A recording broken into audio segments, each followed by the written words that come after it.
一个杀人犯坐进了车里，紧接着迷晕后座的女孩。但这个女孩很不一般，她非常冷静，并悄悄地将手搭在门把上。突然安全锁响起，最终也没逃出男人的魔爪。等她再次醒来，竟已被关进密室。然而这里放着许多衣服，还有一堆牙刷，似乎住着很多人。突然房门被打开，正是劫持他们的男人。他缓缓将凳子放下，并掏出抹布擦拭老旧的凳子。紧接着男人坐了下来，并摆出一副高高在上的正经样，这让同伴感到十分紧张。果不其然，黑妹被男人选中。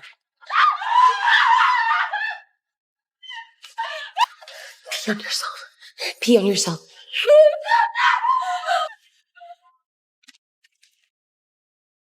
女孩默默地计算着时间，果不其然，黑妹很快便完好的送了回来。看着男人满脸嫌弃的离开，杰西猜对了，男人患有高度洁癖症。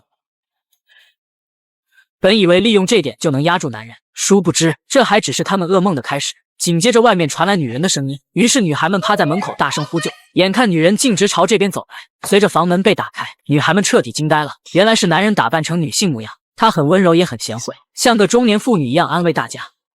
He knows that. He's not allowed to touch you. He knows what you're here for. 看着眼前的一幕，女孩们全体愣在原地，完全不敢相信自己所看到的一切。随后她从容优雅地离开，还没等女孩们缓过神，房间门再次被打开，男人提着清洁桶进来，并示意三人进入卫生间，紧接着告诉女孩们 I was sent to get you for a reason, that you are sacred food, and I promise not to bother you again. 看着男人委屈的离开，女孩们被整得莫名其妙。到了晚上，杰西惊恐地坐起身来，原来是男人盘着双腿痴痴地坐在门口，这让女孩们再次感到恐惧。可眼前的男人看起来呆呆的像个小孩，并神秘兮兮地说：“恶魔要来了，真的要来了。”于是他鼓起勇气向男人提问 How old are you? 9? 果然不出杰西所料，男人患有人格分裂症，并且不单单是前面的2种，更像是多种性格分裂。现在是男人的第3种人格小孩。于是杰西想借此机会引诱小孩多说一点这里的情况。果然从男孩话中得知，房子是新装修的，并且工程还没有完全结束，这让杰西察觉到房子肯定有出去的地方。于是女孩们立刻开始寻找。好巧不巧，白妹在房顶找到了异常，于是拿着高跟鞋死命敲打，果然被她凿出一个大窟窿。可悲的是，房顶上竟然还有一个栅栏挡着。为了活命，白妹拼命地挖掘天花板。巨大的声响引来了男孩，他好奇地向房门，眼看男孩要闯进来，杰西和黑妹死死顶住房门。此时白妹也将栅栏卸下，眼看逃跑有了希望，两人更加卖力顶住房门。男孩越发觉得事情不对，于是用力冲撞，只可惜他的力量无法与女孩抗衡。不一会，一阵强大的力量将门推开，是洁癖男的出现。千钧一发之际，白妹也刚好逃脱。殊不知白妹的智商简直弱爆，很快就被洁癖男找到。为了惩罚白妹，只是将她单独关进小黑屋。另一边，一名医生正在做一个学术研讨会。他说人格分裂或许是生命的进化形态，他将挑战人类的进化边缘，而男人就是他证明案例最有效的载体。因为男人在人格切换状态下，不仅性格发生了改变，甚至生理状态也发生改变，也就是说，他的身体可以通过意念控制。与此同时，男人再次转换女性人格，还将两人带进了另一个房间吃饭。然而黑妹却乘机发起攻击，且迅速夺门而出。然而恐怖的事情再次发生，女人的愤怒值瞬间拉满，立刻转换洁癖男，并要求杰西乖乖回去等候。很快他就找到了黑妹，在无情的警告下，将黑妹也单独关进了小屋。随后男人在杰西面前警告，却被他突然转换的女性人格所震惊。杰西这才知道，自己只有等待男人转换男孩人格时，他才有机会逃生。终于他等到了，在交谈里他得知男孩的房间有一个窗户，于是借机想要去他房间参观。只是令杰西万万没有想到，男孩所谓的窗户竟是墙壁上的2张画。此刻杰西彻底绝望，他祈求男孩帮助自己逃出这恐怖的地方，但男孩不停地呼喊，恶魔要来了，他要来了。在杰西的再三祈求下，男孩拿出了一部对讲机。此时杰西看到了逃跑的希望，杰西立马扭动按钮，并一遍遍嘶吼出关键信息。可对方完全不相信杰西的话。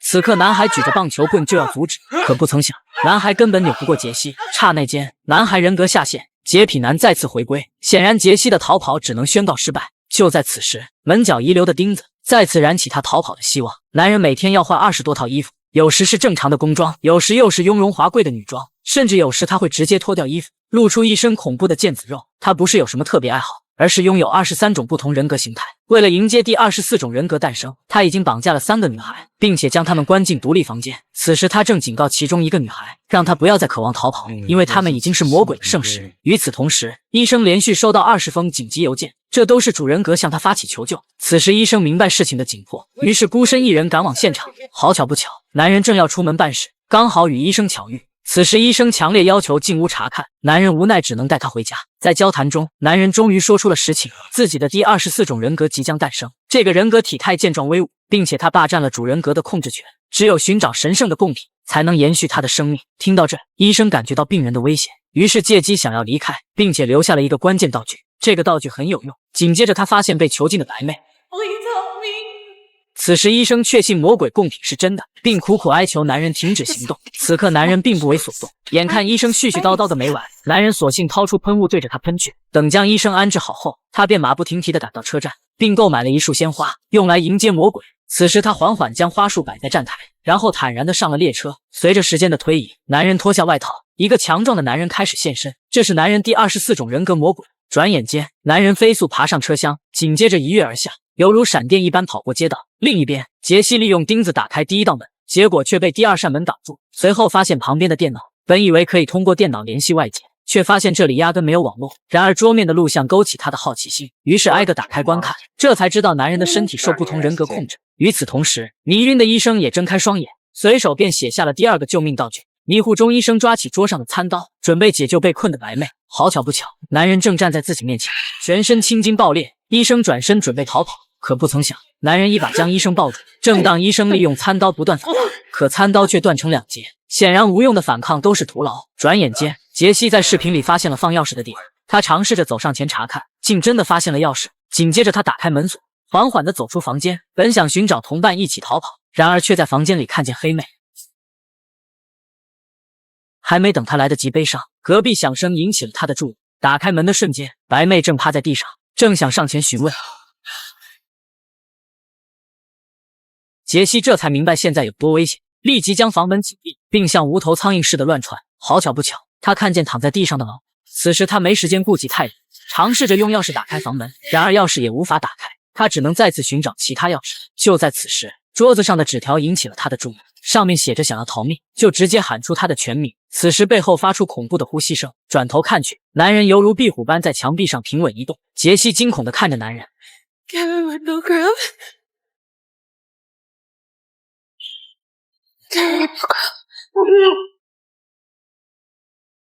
Kevin Wendell Graham. 果不其然，男人恢复了正常状态。原来男人小时候常年被母亲训斥，然而他最怕的就是母亲。 Kevin Wendell Crumb, you made a mess! Get out here! 当他再次走出房间，却对眼前的女孩感到陌生。这时他低头看向医生，才真正明白这都是其他人格所为，于是让女孩去柜子里拿武器，赶紧结束自己的生命。还没等杰西做出反应，男人身体内的各种人格一起登场。仅仅1分钟时间，男人就轮换了10几个身份，他们都不想离开。杰西看着情况很难控制，于是从柜子里拿出了猎枪，然而枪内却没有1颗子弹。此时男人还在转换人格，情急之下，女孩尝试着打开房门。正当男人要转换恶魔人格时，房门突然被打开，是医生留下的白布再次拯救了他。很快，杰西找到放子弹的柜子，拿出里面的子弹，一边狂奔一边装填子弹。突然，杰西竟被扑倒，他不停地挣扎，甚至连衣服也被男人撕破。此时，杰西用枪指向男人，不料男人竟突然消失。于是，杰西拿着猎枪继续逃跑，可不曾想自己竟跑进了死胡同。为了活命，杰西毫无顾忌地抬起猎枪，下一秒，男人却爬上房顶，并不断地敲碎旁边的照明灯。顷刻间，杰西钻进大铁笼，这样可以拉开2人的距离。等男人靠近时，杰西就立即射击，然而子弹对男人完全没有伤害。眼看男人将铁笼慢慢拉开，强壮的身体爆发出惊人的力量，瞬间男人眼神向下移动，原来是发现女孩身上附着各种伤疤，于是停止了猎杀。看来魔鬼认定杰西也有自己相同的经历，甚至是不堪回首的童年往事。最终他离开了。与此同时，杰西也被工作人员解救，成为最终的幸存者。